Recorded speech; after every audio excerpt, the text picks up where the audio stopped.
ഒരു മഞ്ജു കൊടുത്തോളി. വീട്ടിൽ പോകുമ്പോ ഏതെങ്കിലും ഒരു ചോക്ലേറ്റ് നിർബന്ധല്ലേ? വീട്ടിൽ പോകുമ്പോ മോക്കൊരു മുട്ടായി വാങ്ങിയില്ല എനിക്കൊരു സമാധാനം ഉണ്ടാവില്ല. അതാ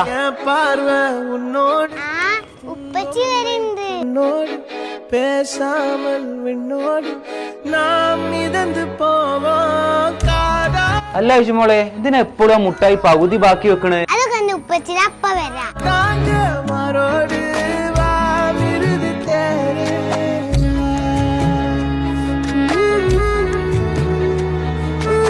അല്ല ബാബു കങ്ങൾ എന്താ? അല്ല ഇവിടെ പുതിയ താമസക്കാർ വന്നോ? അത് നമ്മളെ കൊറോണക്ക് മരിച്ച കാതർക്കാല്ലേ ഓല ഫാമിലിയാ. എന്റെ ഉപ്പ എന്നാ പോട്ടെ.